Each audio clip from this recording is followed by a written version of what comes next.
Happy St. Patrick's Day once again. Frank Rock, House of Orange Sports Channel. Tennessee drops the rubber match of the series against Alabama today, 7-6, and moves to 1-2 in SEC play to start off the SEC slate of the schedule. So let's get right into that thing today. AJ Russell made the start today for Tennessee. Wasn't aware last night. I talked about it. I was like, man, I don't know who it's going to be. Possibly Sneed.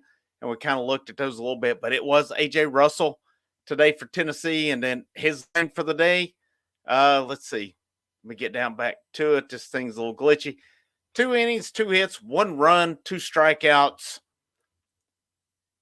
40 pitches on the day. So they had a pitch count on him today. Chris Stamos come in 1/3 of an inning, 1 hit, 2 earned runs, 1 walk on the day. Not a good outing for him, just 12 pitches. Nate Snead, 5 1/3, 8 hits, 4 earned runs, 2 strikeouts, 2 hit by pitches, 66 pitches. Kirby Cannell, 1/3 of an inning, 1 walk, 1 hit by pitch. And he did get out of that with just 7 pitches and got out. But my observations today on it when I'm watching it was that, I was kind of in and out on the game, to be honest with you. And when I watched Snead pitch and Snead gave up, I picked it up. It was 4-3. Snead gave up the home run. Everything I was seeing from him, he was hanging it over the plate. And Alabama, I thought, was hitting him pretty hard, and they were hitting him deep. And then, of course, it ended up being Alabama's arguably their best hitter.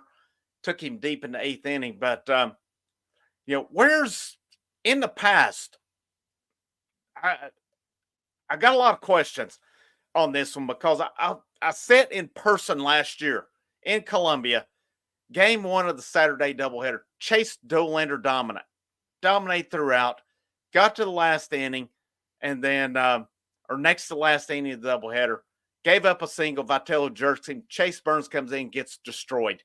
Gets absolutely hammered in that game. Quick leash on these guys. Today, Snead getting hit pretty hard, but we don't have that leash on him. And you have everyone available to it. Why not go to Marcus Phillips? Why not go to someone, an Aaron Combs, or someone in that bullpen at that point? Snead got into the 8th inning. He allowed that runner. Why not go to a Phillips? I don't get it. I'm going to question Tony Vitello tonight. I will question him on his pitching, on how he deals with it. And we've had questions about that in the past. I feel the way they did their pitching 2 years ago cost them College World Series and possibly a national championship. They mismanaged it. All right. This staff, and maybe he relies on Frank Anderson, and I know Frank knows more about pitching and baseball than I ever will. But I don't know. To me, from my eye, if I see a guy getting hit, you're hitting him deep, he's hanging it out over the plate. Snead was pitching more finesse when I saw it today. That was pretty much an opportune time to pull him out in that 8th inning instead of letting him work through it. We still don't know who that closer is in this bullpen. They've not been faced with that often. I thought maybe Marcus Phillips. We've seen a little bit of him there. I still don't think we know because when Snead comes in, he's throwing 5 or 6 innings at a time. So that's still to be determined with it. And then some other beefs I have. I talked about it last night. Guys are not content putting the ball in play. It's either all or nothing with them. We're either trying to go deep or we're just striking out on it. The last thing, you get the bases loaded, 1 out, Kavares Tears with a pathetic at bat.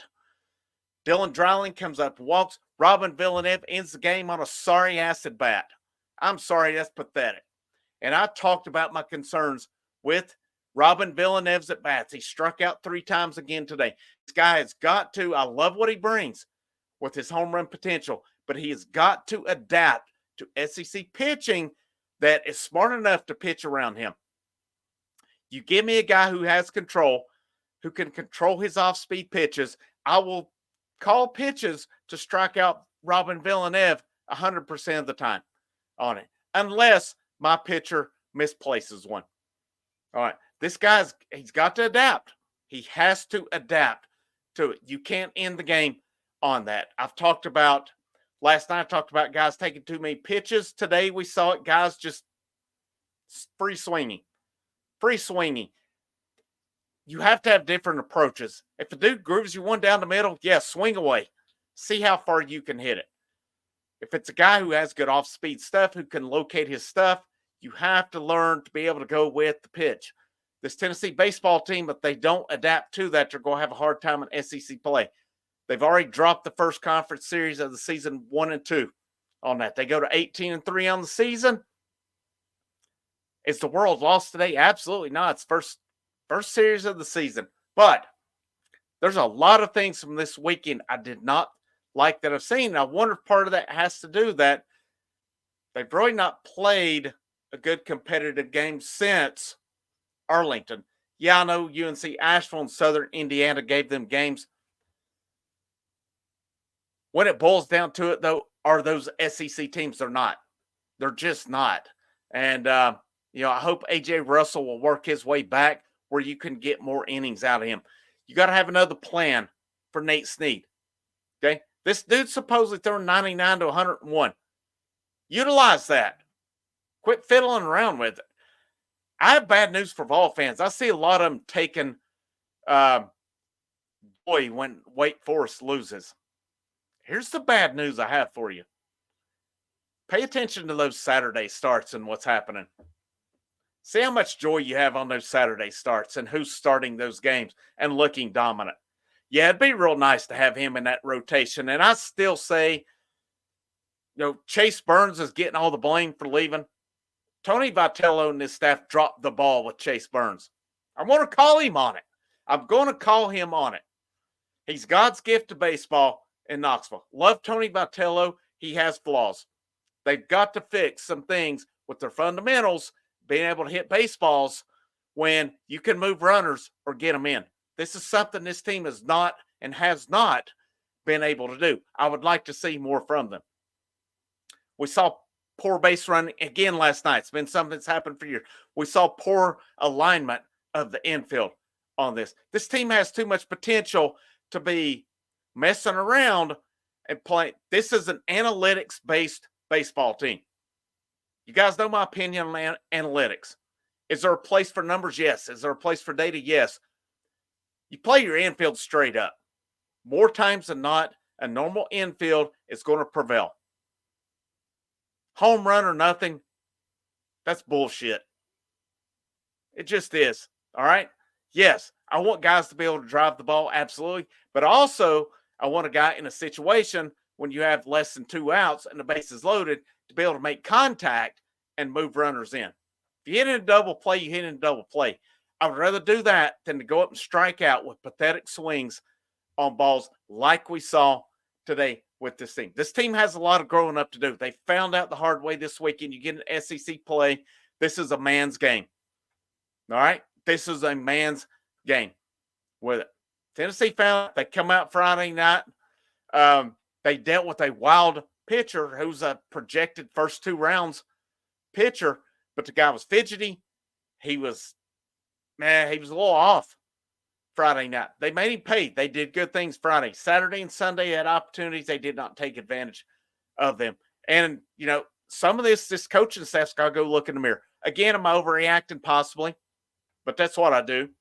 That's what I do after a loss. I don't like to lose. I hate to lose, especially games where I see things that I feel are easily preventable. This coaching staff's got to learn where this team's at. Are there other guys who can come in and get the job done? I'm not even worried about the stats. I'm not even going to look into them for this team. Here's what I know. 9 left on base, 9 strikeouts today. There were opportune times that were not taken advantage of.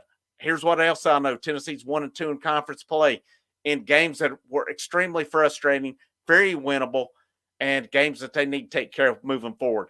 Next week, Ole Miss comes to town, SEC play. You got your midweek game coming up. I suspect they'll take care of business midweek. You get in Ole Miss, I'm curious to see how that rotation is moving forward. But if I'm seeing a guy getting lit up, you got to know when it's time to pull him. Snead had too much leash. today. He really did. They should have pulled him earlier than they did on that. I hope they'll learn from that moving forward. Give him Marcus Phillips. Cannell was a little wild when he come in, but he still got out of it. Who else do you have? Aloy, possibly. I'm just gonna say the urban legend of Dalton Connect, Wyatt Evans must not be a thing at this point. So here's what I would, until we see him, I would say this is probably a good candidate to hit the portal at some point. Unless he's still working his way back, there's still injury things. He's in the doghouse. Based on what I saw 2 years ago, this guy would be an asset to the bullpen. I don't know what he's done to get in the doghouse, but I hope he works his way out of it, not to the portal, which is my fear at this point. But Tennessee baseball, it has a lot of talent. I don't know if they go through the motions. I'm not sure the mindset with them. Not a lot that was said in the post-game comments by Vitello really. I don't know. I saw on 24/7 it said a lot of comments coming, and there were 3 paragraphs. So I don't know if they just shorted it or what. But Vitello said, part of it said, Tennessee made a great play to get 1 out away from escaping jam, but then surrender a 3-run homer. Vitello's quote was, we were facing their best hitter, arguably their best hitter, skipping his rambling like he likes to do. But the situation was obviously big. We kind of had a bad scramble before that with a great catch from Dillon, but then a poor pitch to a really good hitter, and he made him play. There were numerous poor pitches that he got away with today, and Snead I'm talking about. This guy's throwing 99 to 101. Let him dominate with that fastball. You don't need a bunch of off-speed stuff. You have to mix it in, yes. When I was watching, though, there was a heavy mix of off-speeds. An elevated 99 to 101, guys aren't going to do much with that very often. Last thing he said, overall thoughts after the first series. Alabama's good, and they were better than us this weekend, and we need to get better. And there's a bunch of different situations where it's base runner or hitting with some calm or pitchers. We're open for business there. Russell will continue to build up his pitch count, and that will maybe deplete some opportunities for guys, but we're open for business. You had opportunities for guys today, and you did not take advantage of it.